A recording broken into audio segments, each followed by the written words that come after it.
Bonjour à tous, c'est Lasbin du cinéma. Aujourd'hui, je vais vous parler des films d'action sur Netflix. Car j'ai pris ma petite carte pour 2 mois. Bon, vous savez bien que Netflix a perdu beaucoup d'abonnés, 200 000 à peu près.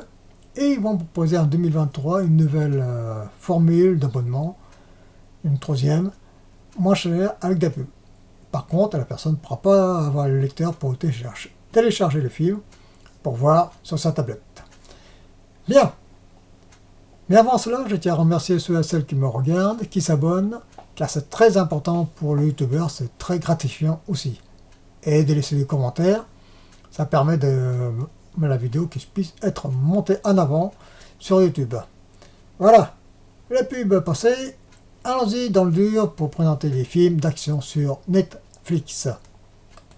Voilà, Maria, film d'action philippine, assez court, 1h30, un truc comme ça.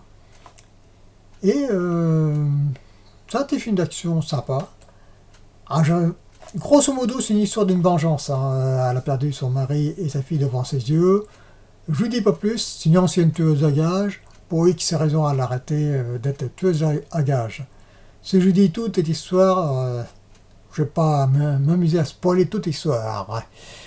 Tout simplement, je veux vous laisser la surprise de découvrir les films. C'est comme ça, c'est pour ça que j'aime pas trop décrypter le film. Bien, les scènes d'action. Ça, c'est le but du film d'action, c'est les scènes d'action. Il y a des scènes d'action mano mano, des gunfights. C'est sympa. Par contre, c'est pas au point. Il y a une scène d'action entre deux tueuses à gages. Elle, le personnage principal avec une autre, de l'autre gang. Et c'est pas tellement convaincant. C'est un peu dommage. Bien sûr, ça ne vaut pas The Raid du film indonésien. Mais c'est regardable. Bon. Wild Best, c'est des critiques très rapides au parc que je vous mets. Parce qu'il y a plusieurs films. Je ne vais pas m'amuser à décrypter chaque film que je vois. Parce qu'on n'a pas fini. C'est pas des grands films, encore plus, donc c'est pour ça. Wild Bus, c'est un film policier d'action, philippine. C'est une ancienne policière qui a perdu son équipe pour arrêter un trafiquant de drogue. Il est insaisissable, on ne peut pas l'arrêter. Elle va se réentraîner pour aller dans une autre équipe, pour l'arrêter encore celui-là. Et sauf que, arrêter, elles vont y aller dans Bionville pour l'arrêter, sauf que ils vont aller dans un piège à traquenard car il y a un traite. Je vous dis pas plus. C'est un film d'action qui colle un peu plus dans la réalité pour les scènes d'action, mano à mano et de gunfight. Ah, c'est pas ouf parce que tout simplement ça colle à la réalité d'une certaine façon. Attention, c'est pas les scènes d'action extravagantes, ça pas des scènes d'action de ouf. Ça se regarde, mais une certaine petite longueur. Ça, on sent qu'ils n'en finissent pas. Ils ont une nuit à se réchapper parce que dans le bidonville, tous les citadins de ce bidonville sont obligés de tuer les policiers. Donc sinon, ils sont abattus par les trafiquants de drogue. Je vous dis pas plus. Ils ont une nuit à s'en sortir de ce bidonville. Sauf qu'il va aller rebondissement à rebondissement. Vous allez voir. Je vous laisse le découvrir. C'est pas le grand film, c'est pour ça que bon,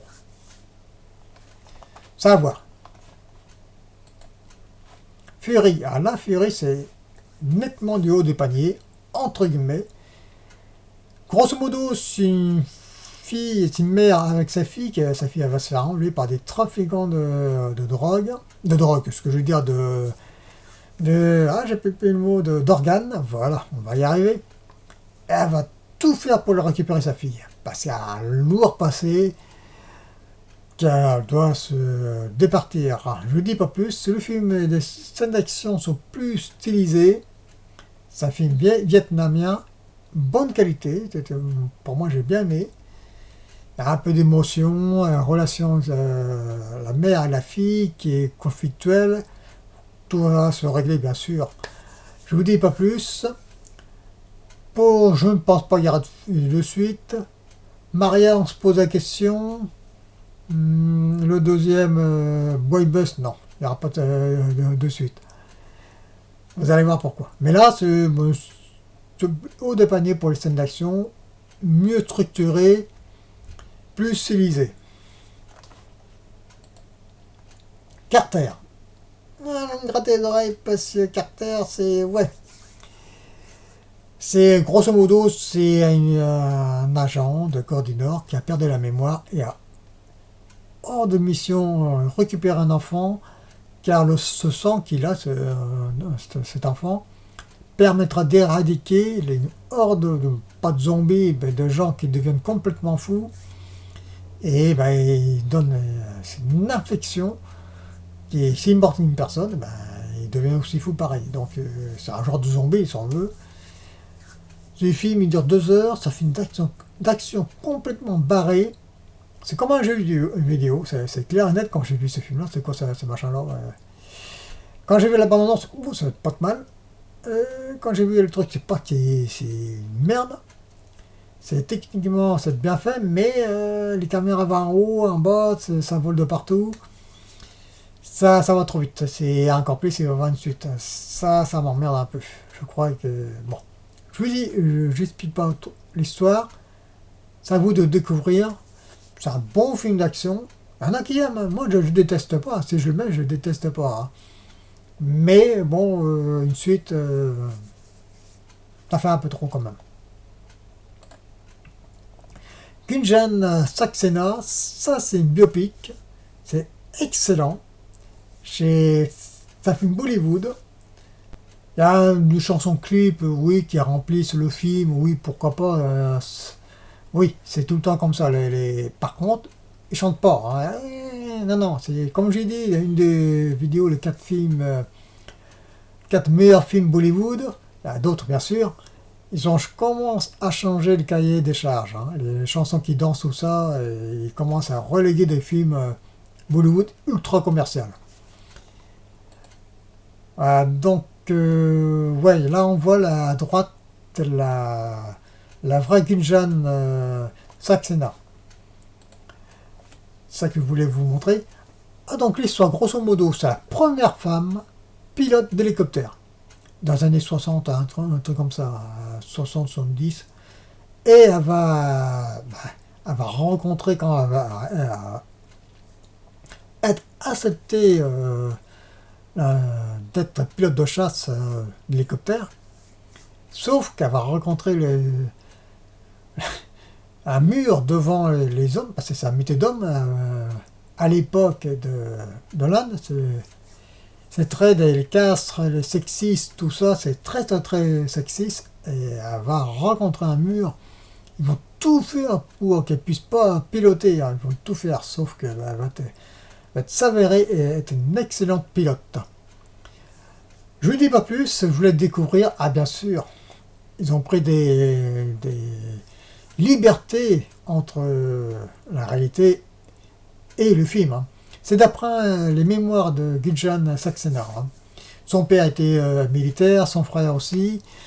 Donc, mais elle voulait piloter. Hein. Pour les années 60, 70, elle va aller à la première mission, c'est à Kargil, la guerre contre le Cachemire. Hein. 60-70. J'ai pas noté les dates. Hein. Mais le film est bien, c'est une bonne biopic. Bon, la qualité, avec ses défauts, bien sûr. Bien, pour le dernier film, Day Shift, un film fantastique de vampires, avec Jamie Foxx, Dave Franco, Snoop Dogg qui joue un petit rôle, c'est sympa. Des bonnes scènes d'action avec une participation de Scott Atkins, futur Van Damme ou Schwarzenegger d'action. Mais c'est sympa, j'ai bien aimé. Oui, il y a des défauts, c'est pas une scène d'action de ouf. Ça va pas Une nuit en enfer avec George Clooney, hein.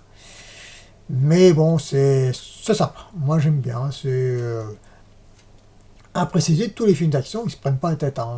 Moi je me prends pas la tête quand je regarde un film d'action. Je vais pas chercher midi 14h. C'est film d'action, c'est un film d'action, un film fantastique, c'est un film fantastique. Il n'y a pas de message politique, rien de tout ça. Ouais. J'aime bien. Moi, j'aime bien. J'ai dit, je le répète, c'est pas du haut des paniers. Mais depuis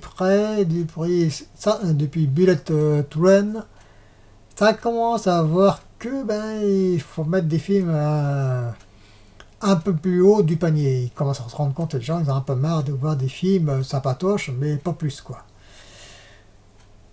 Et Netflix, c'est une production Netflix, commence à se rendre compte. Quand ils ont perdu 200 000 abonnés, ils ont dit oula, il faut faire des trucs un peu plus sympas. Ça tombe bien, ils ont fait Greyman, que j'ai pas mis, que j'ai vu, c'est sympa. J'en parlerai plus tard, une prochaine fournée des films Netflix. Voilà, allez, on va faire une petite récap. Day Shift, film d'action de vampire. Gunjan Saxena, une biopic Bollywood. Vraiment bien, c'est sympa. La dure vie et les conditions des femmes, hein. Ça, dans les années 70 en Inde, même actuellement, hein. Ça change pas. Carter, film complètement barré des films Corée du Sud, donc il va y avoir une suite qui m'emmerde. Fury, le haut des paniers, bon film d'action stylisé, vietnamien. White Bust, un film, un thriller d'action, pessimiste d'une certaine façon. Là, c'est Maria, film des Philippines aussi. Petit film d'action sympa, mais ça saute pas au plafond. Et on met la caméra en haut, si vous voulez bien. Voilà. Première fournée des films d'action de Netflix. Et il y aura bien d'autres. Vous en faites pas, bien sûr. Je vais essayer de par quelques classiques des années 30-50, des films iraniens, tout ça. Il y a une petite surprise comme ça à mettre. Bien sûr, il faut qu'il y ait un peu plus d'abonnés. Car si je parle des films de 30-50, il ne va pas y avoir beaucoup de monde. Donc c'est pour ça que je suis obligé de parler des quelques nouveautés de l'actualité. Voilà, je vous remercie et à la prochaine si vous voulez bien.